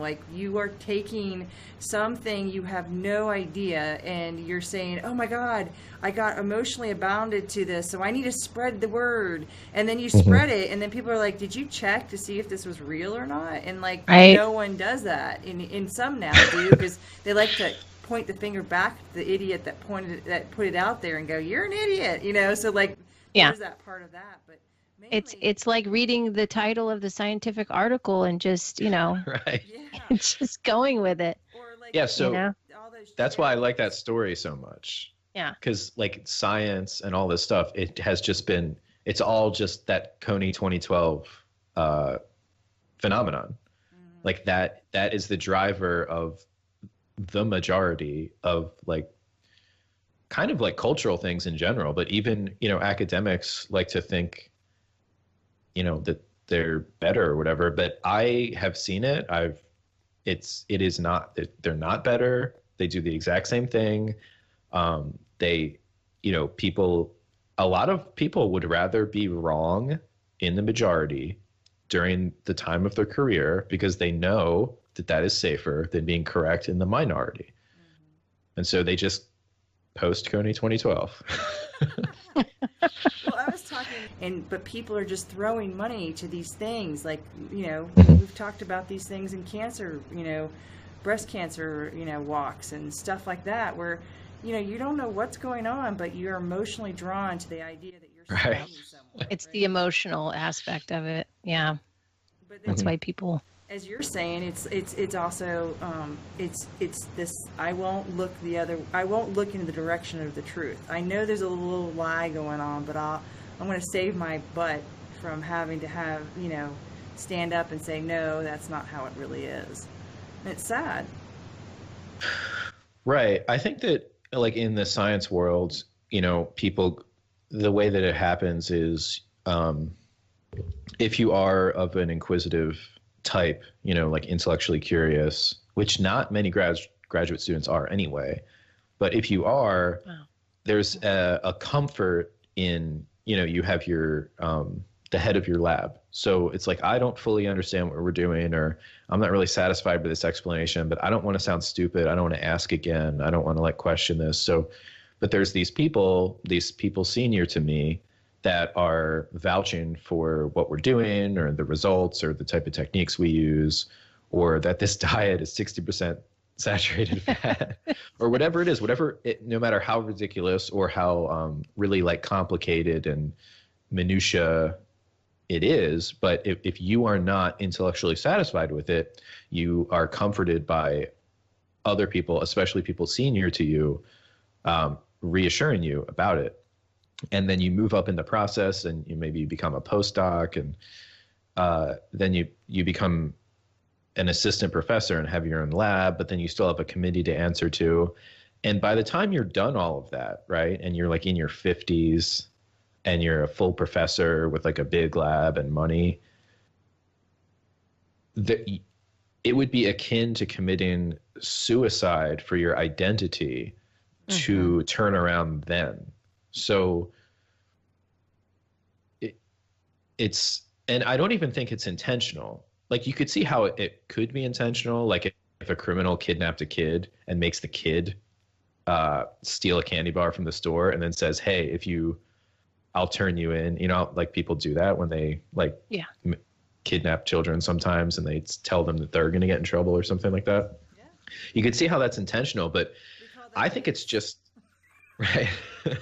So I think that it's a natural selection. Like, there are these criteria to get money and resources for academic research, and the archetype of a person and the things that they do that best fit that selection criteria is this model where you do something that is interesting to the people that are in the funding organizations, that seems important to them, but it actually has to be in line with the rest of the field, because the people judging these grants are sometimes working scientists or in some way related to the field. And so it's a personal affront to them if, like, your project, I mean, let's just call it like your idea is wrong, the project. Like, who's gonna be okay with that, right? So right. Even if you want to do that project, you have to call it, I have a slight addendum to your idea. And before you know it, like, unless you're some kind of devious, like, sort of maniacal genius, and you're just gonna like pretend to go, I mean, most people just get absorbed into the system, just like how people say about politicians, it's like, oh, they go to Washington, and then it's the same thing with the academic system. Yeah.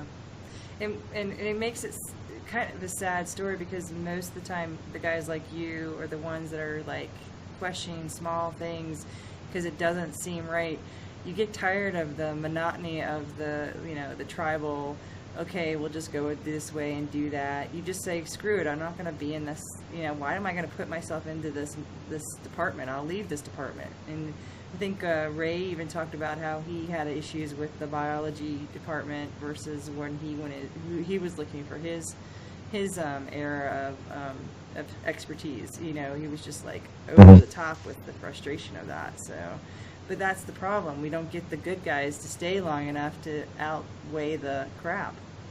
You guys are way overwhelmed by but every way you turn, you kind of get told, okay, that's not done right, or this isn't done right. And that's why I think it's important to have people, I mean, I don't know what we would call it in our group or tribe or whatever, that support those ideas, especially now. And we have the capacity to get this information out, probably much more than we did, 10 years ago or so. So, like, using these platforms, that's why I think this is another reason why I asked Maya to start this show with me, because I just think it's so important to get this information out. Whether what people do with the information is totally up to them, but I was reading through it and I was like, if I don't talk about this stuff, if I don't get it out, if I don't just start that dialogue, I think it's just not, it will die with Ray Pete, or, I mean, there may be some people, that are still going to keep it going, but I wasn't seeing anything that was really, promoting the ideas in a practical way that people could use them or really understand. So, Kyle, we really appreciate you, and we're glad that you're doing the work you do, and we're really happy to have you on our show anytime you want to come on. Use our show as a platform for yourself to promote yourself and your ideas and whatever projects you have coming up. Oh, thanks. Yeah. So. And Allison's Allison's a real badass with the video editing, so she could give you probably a couple of tips that she's learned. Yeah, I'm happy to share. I don't know if I'm a badass about it, but I do my best. Yeah. Just to have the patience. I wish I could have some more fancy, like, graphics or whatever, and figure out how to do that. But that takes money. That's what I want. Yeah. I mean, my brother-in-law he's a production guy, and he does sound and video and everything. So I could probably get him to help me with some things, but cool. And then, I'll pass that on to you, Kyle. And if I find out any secrets, but he's so busy all the time. So I haven't had a chance to pick his brain on that, but he gave us a compliment. He said our show is really good. So I thought that was good coming from a sound and video person. Oh, good. Yeah. I thought it was because you didn't say use family. Well, it might be that too. So it's like 2 hours, 18 minutes. Do we want, I feel like this has been really good. We've gotten some amazing information. Do we want to close it up? Do you want to talk about another topic, or where do we want to go from here? Something I wanted to say earlier is just a little bit about the history of school. Because this is fresh in my mind. Sucks. I was going to say, why does school suck? Yeah. So there's a lot of pretty good historians on school and where it came from, and a lot of different places that you can hear this story, especially if you go to that podcast. But so there wasn't school, as we know it in most of the 19th century, like the first half of the 19th century in America. And or anywhere really. And it started in Prussia. And how it started was, the Prussian Empire was like a loose federation of Germanic states. And it's kind of hard to imagine. They didn't have nation states the way we have them. Like even in like France was not like France, you know what I mean? Yeah. And there were like 20 languages in France. It was like this just a totally different world. And so these empires, such as the Prussian Empire, of course, they would have military campaigns, and they noticed that they were having this problem. They were having several problems because they would just conscript young men, sometimes even boys, from like rural villages. And of course they were illiterate, but so they would speak a different dialect. And worst of all, they were not excited about dying in battle. They would, as soon as they would see the enemy soldiers start to fire or come at them, they would run away. They would like pee themselves and get shot and not even fight. Like they would do all kinds of. What? They were human? They would do all kinds of things that are not stereotypical of a good soldier. Right. And so the intelligentsia of the Prussian aristocracy and royalty came up with this idea where they would take all the children at a young age and bring them to these places to teach them ostensibly for their own benefit, right? To make them literate and teach them basic information about mathematics and stuff like that, and history, pro government history. And to teach them to, stand in line, and that the government is their leaders, and that they pledge to the flag and all that kind of stuff. And they called this school. Oh, wow. And it was effective. People who would work like in a more worker bee like fashion, and would just go along with what the central government told them, and would be better soldiers. And I forget the name of the person. There's this famous person who started school in America. He went to Germany. They also invented the Ph.D. degree. Oh, wow. So all of these Americans went over and got these PhDs and came back and said, oh, this is great. We're going to have school. And that is the history of school. Wow. And it's gone through a lot of Doesn't sound permutations. like a positive place that it came from, really. Like, Well, some people Yeah. say it's communism or China in the making, like the whole idea of like everyone having to go into the military at a certain age, that makes sense, They still Yeah. do that. And France was one of those, like where men had to go to, at least 2 years. I think Israel still does that. France is starting it again. Are they? really? Yeah, I just saw that. Somebody Why? posted some news article. I mean, I don't know.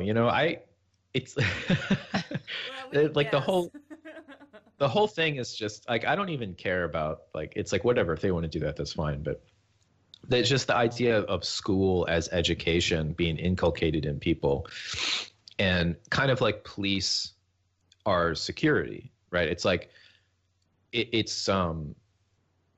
it would be kind of like your parents lied to you or something, like that kind of emotional thing to like overcome that information that is just simply not true.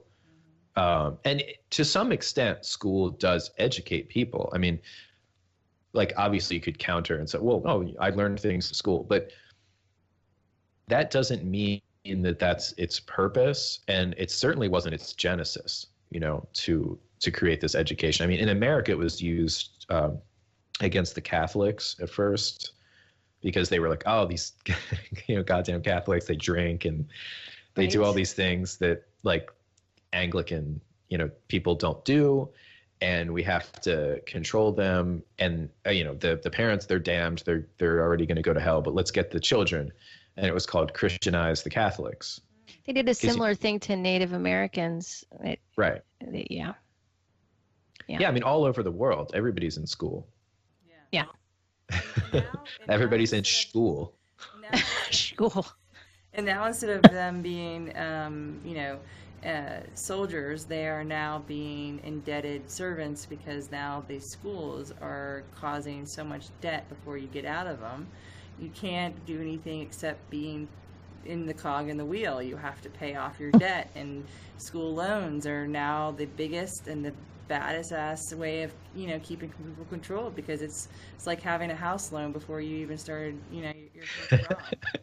Well, and if the kids can't pay the loans, then the parents are responsible for them now. Did you know that? Absolutely. Yeah. Got the whole family covered. Yeah. It's always If about they getting get the the kids, cosign. right? Like you're talking about the Kona guy, Coney guy, military guys, they learn to pick at the kids, get everybody. That's what they did in Germany for the war. They got the kids to tell on their parents. And so, the whole idea of like, molding a mind at a young age keeps people, on their toes, because then you kind of have to think about who's watching you, right? A child is watching you all the time. Right. And also, Went like, with into this, a weird place with that. with this, That's why I don't have kids. if you suggest that Yeah. school is like a problem, right? Like, people don't hear that. They don't hear. It's the same thing with if you say something about the police, like if you say, I am opposed to school, and then you're going to go on and explain why, but all they hear is, I hate children. I want them to be ignorant and illiterate and die in a ditch or something like that, because it's just how people are. Like, if anybody ever says, uses children, again, it just comes back to, they're not respecting your intelligence. They're not respecting you as a person. That's not an argument, to say, like, basically, Nassim Taleb, actually, do you know that guy? Have you ever heard of him? What was the name? I didn't hear that name. Nassim Taleb. He wrote a book called The Black Swan. Yes. Oh, Black Swan. Yeah, I know that book. He was a trader, a financial trader, and then he was a professor for a little bit, and he studies probability. But he's very anti-GMO, and he wrote this really funny thing, and it's only funny because he's like in his 50s and he was a professor and he's like wealthy from his trading activities, but he speaks very plainly, and he said, if I suggest that like GMO isn't a good solution to like some country's problem, because they'll make this argument like, oh, look, we can save all these lives with this like genetically engineered corn that makes vitamin A or something.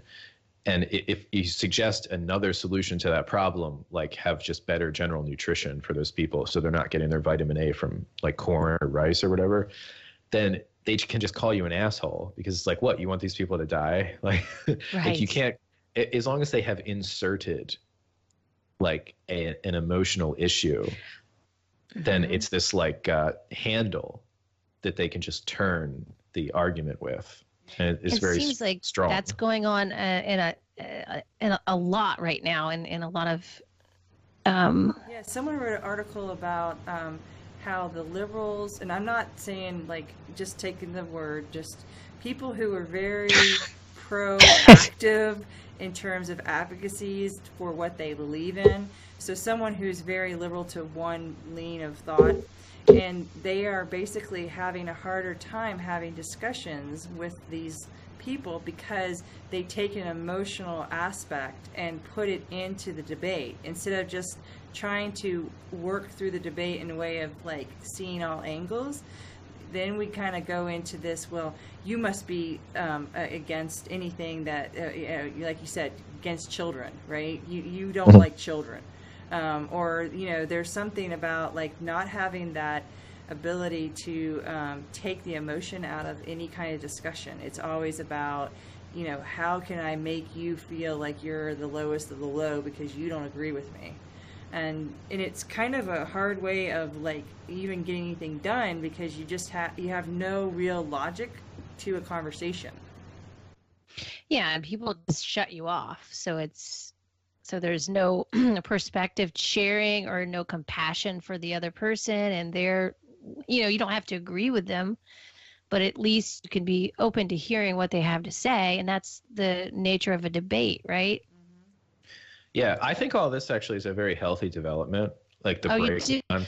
I'd love to hear your opinion on it, because I think the breakdown of political discourse. Because right. I think that there's a lie that has been told for like at least all of my life and probably decades before, which is that politics are in some way based on rationality, and that people can work together in huge groups of hundreds of millions in some kind of cohesive fashion that the human organism in any way can comprehend or interact that way on Earth.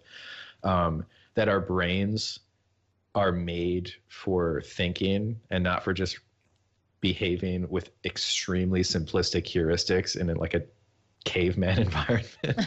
All of these kind of, because like what you're saying, people will, shut you down or be emotional. Of course, that is their prime directive. Like people are programmed to be afraid, antagonistic, aggressive against minority opinions in their tribe, because you can understand how if somebody's just like, hey man, maybe tigers aren't so bad. I don't know. Like, let's just, like, that makes sense. Maybe these snakes aren't poisonous. Like, I mean, whatever, like, or maybe this mushroom isn't poisonous. Like, I'm just a free thinker. Like there's in the natural world, in that kind of decision making and at that scale of number of people, things are much less complex, and the knowledge of like an adult person, it is really extremely valuable, like vis-a-vis survival for a young person. And tribal elders, like there's real stuff there. And it's just that's not making that system bigger and more like advanced technology. That is no longer that system at all. Like that, but we still have the same brain. So it's the same brain in this dynamic where it's like we're in a country, if America, any country really, I mean, so many people, completely irrelevant decisions to the apparatus that humans are best at making decisions about. And all the while, what people really have is not like a thinking machine, but sort of like a rationalizing machine. Like, I feel this way. Let me get reasons for why that is correct.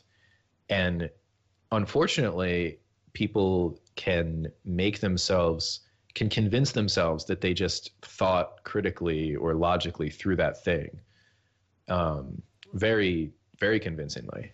Well, one of the things that it makes me remember is the neurology and the brain function, and how like low energy is a problem because the frontal brain is like, I don't know how much energy it takes, but if you think about how it travels through the brain stem and then goes through the whole limbic system and the parietals, then it goes through the frontal, like to get energy to your cognitive thinking, to get to your part of the frontal brain, is you have to have more than just survival amount of energy, right? You have to have enough for this thing to work itself and be open to stuff. So like one of the things about like reducing your energy is that this part of your brain doesn't get what it needs. So your eyes, your vision, your vestibular are all connected to that. And so your survival brain, the part of the brainstem, the first brain, is always your decision maker when you're in low energy. And that part of that means that you will always ignite your limbic system because it's part of the base of the cerebellum and parts of where your body and brainstem will always feed itself first, basically, right? Because it has to survive to keep you from running out in the street, getting run over, making yourself, do stupid things, right? But that's also based on development. So like, I always got told that, it took, I think 25 years or more, and maybe in men it's a little bit more, but that basically your frontal brain doesn't grow until you're up to that age. And that's why the insurance companies would always make sure that the rates didn't change until that age. 25. Yeah, because they basically would keep knowing that these young boys would do stupid things. and that's kind of like the mentality of recognizing they weren't fully developed. I think it's true for women too. And I don't have the backing of the science, but there is a correlation to how much fuel you have that keeps your brain constantly in the limbic system. And I think this is where we get into the problem of willpower versus, I'm going to drive myself to not have these cravings, or I'm going to keep myself from this, and you push yourself through pain, and all that kind of keeps coming into our ways of how you're supposed to be strong and push forward, the fortitude that you're supposed to have, right? Perseverance. And that's the same thing as the military. The military has always driven you to go past your cognitive thinking and to just follow suit, right? You're following in the patterns, like everybody's going to follow the leader, and you're going to go into that war and you're just going to do what you're supposed to do. Don't question the leader, right? And it's kind of sad because it's that mentality that gets us into like, whoa, it's almost as if every aspect of our life is centered around survival. I mean, if you look at everything, even the food that we eat is survival. I mean, the health foods are survival foods, so, or what's promoted as health. I just, the mentality, just the mindset, just like you said, like, just get through it. And if you think about like school, right? We just talked about how that slows people down, right? Because you make someone sit still in a classroom when they don't want to, learn something that they're not going to take out into the world. They're going to then have debt. That means they have to go get a job. That means they have to go work to pay off this debt. So it's that whole cycle, comes into really, you could see how there's a system that's, you hate to think that someone's really planned this out, like there's some evil person behind it all. But, Hollywood has taken it to, many movies and many ways of seeing how someone wants to control us, right?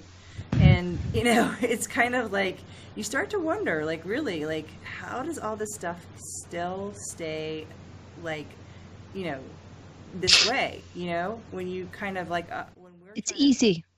It's marketing. That's what it is. But I mean, our marketing, it's easy. As open as we can, right? We're trying to give you as much information, but it's like you're like I said, you only have a small limited viewership based on people being okay with questioning what they've been taught, right? Yeah. It takes a while. Well, Bernays started that. I don't know if you guys have ever seen that documentary, Century of the Self. If you've never watched that, that's a really good one to watch because it shows you the history of marketing. It's so interesting.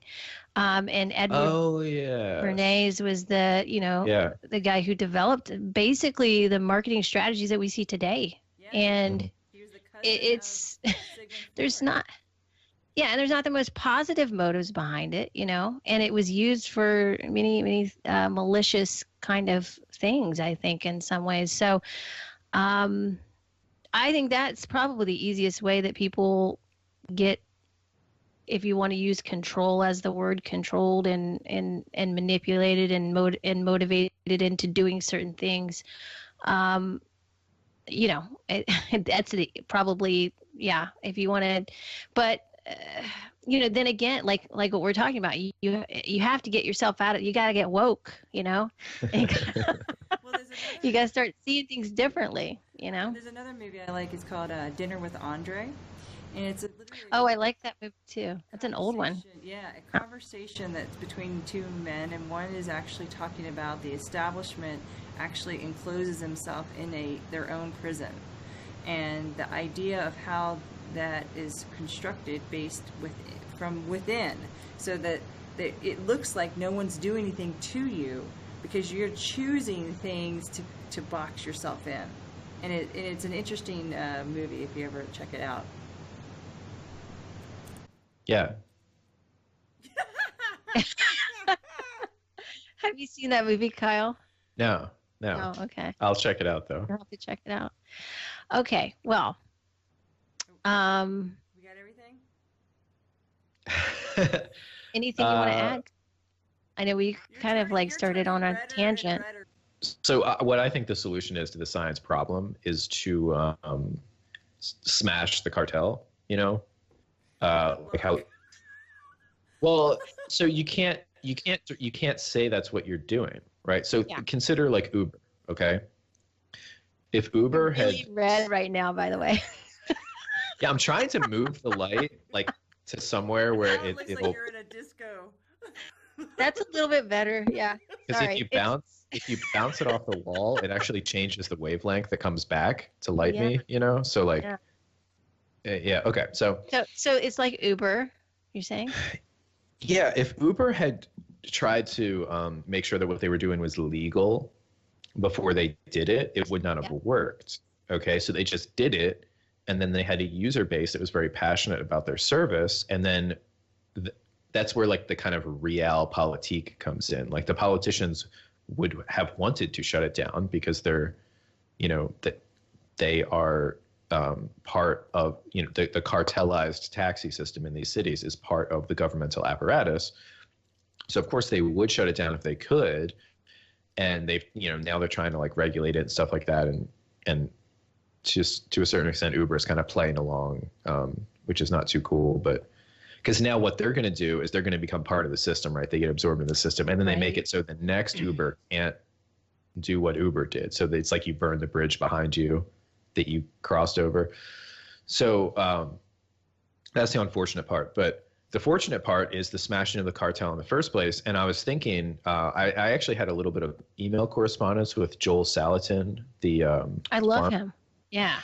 Yeah. A couple years ago when I was finishing my dissertation, I had this idea and I emailed him and I was like, I just asked him, I was like, so what if I raised a bunch of money, on Kickstarter or one of these crowdfunding sites, right? To cover the cost of doing a bunch of experiments. And he just we would set up an experiment where we would take a bunch of pigs or whatever they were and feed some of them a bunch of vegetable oil and some of them some other kind of fat, a saturated fat, and then do some sort of experiment on their livers and whatever the final assay would be, right? To measure the different effects of these oils over the life of these pigs. And then and then publish it. So essentially crowdfund science and do it outside of the university like monopoly funding system. And you could get excitement of the entire community, like the paleo community, repeat people, because you'd be like, hey, look, we're going to test, polyunsaturated fats versus like, say, coconut oil in these pigs. And it's like Joel Salatin's farm. He's kind of like famous and people like his farm. You could even have the pigs that like at the end, like their meat be part of the rewards for like supporting supporting the project or something. But who's gonna eat the vegetable oil one? If you did that, right? Well, I mean that wouldn't be. That's most pork is in the stores that way, but I'm playing. But I actually like this idea though. Because right. So if you did that, other people might imitate that, and once if you can pull that off, I think that kicks out one of the legs of the stool that the system kind of sits on. Like, because part of their justification for existence is this research can't be conducted without our centralized control of it. Right. Okay. Allow you to try, and then you fail, and then they go, okay, well, I guess now we have to have total control. They just have the total. They give themselves the total control and go, if you tried to do it like each on your own, it wouldn't work. Just trust us. Like, we just need this total control. So yeah, if it kind of breaking that idea, because right now that podcast that I was trying to record that someday will be on online. One of the episodes was about the March for Science last year. Do you guys remember that? The March for Science. It was like right after the Women's March. Okay, so that's probably why we didn't hear about it, because right. Yeah, the Women's March was so much press on that, Yeah, so it was just like it was kind of like the Bill Nye, like Neil deGrasse Tyson type science stuff. Oh, right. And those people, to them, to support science is to support the government funding. Uh-huh. Like they don't see that those are not the same thing. Right. So something really dramatic culturally has to happen to like smash that idea and destabilize the cartelization system, So because the system has proven so resilient to absorb, like it's absorbed, osteopathy, it absorbed like chiropractic, like the system will have these opponents and will first attack them, and then we'll slowly absorb them and regulate them and change them such that they are no longer opponents, but like are just another part of the system, And so anyway, I think that's one way to do it. And another way is those lectures that I wanted to make about like physiology online and try to sever the idea that a medical education can only happen in a college or like a biological education. Because I would like to provide something that would be as educational as like an actual college course, or I mean, actually more so. And I don't think that would be difficult. Like I want to make courses and have them edited in a fun way. Mm-hmm. And yeah. And I have a specific like pedagogical theory that I want to do. It's about the content and the more so than anything else. And if you have really good content that people can connect to and understand, then I think you don't have to worry as much about the other stuff, because I've seen people who have really great, techniques and fancy video and stuff, and their information is all wrong, and it's just, I mean, I think, and then you have people that like, it doesn't matter how great the video is, they're going to still watch this person because they have a certain charisma about them, or they have really good information, or both, so there's other aspects. Yeah. So don't let that stop you. Yeah, I just, I guess it's just been like an idea that I've been kicking around for such a long time that it's like, hard to get excited like it's the first day, like oh, it's not a new idea for me anymore. But what I could do is, like how I wanted to make that video about some of the information that we were talking about today with the critical analysis of journal papers and stuff like that. Mm-hmm. I could try and write like a kind of like a storyboard idea for a video that would be that. And That's a good idea. And yeah, you guys could give me feedback on what you thought about it. Yeah, definitely. Yeah. Yeah, because I want to kind of like give science like a soul, you know? Because like I was saying about like, I got that feeling from that. Yeah, that's where you're going with it. I think that's great because that's what it's missing. It's so soulless right now, actually, in so many people ways, that are into like Bill Nye and stuff, and it's like that's so not cool. No. It's boring. I think that art and science coming together needs to come back and make a comeback, like some kind of a renaissance. Yeah.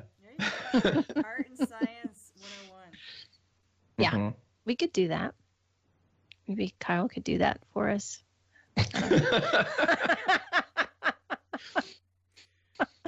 But yeah, that's cool. Well, thanks for listening. Yeah, anytime. So thank you, Kyle, for being on the show. Oh, thanks for having me. I really, really enjoyed it. And you are welcome back anytime. Do you have anything you want to plug? Anything you want to tell people on how to find you? Or no, just the same stuff as last time. The website. Thanks again, Kyle. And hopefully we'll see you again soon. Send that outline. Let's do this. Oh, right. The outline. Yeah, I've got Maya will be sending you an email, desk. I guess. Okay. All right. What? I said we can do this. Yes, we can. We can. It's going to happen. It's just, it's a matter of when. All right. Well. All right, guys. Yeah. Bye. All right. Bye-bye.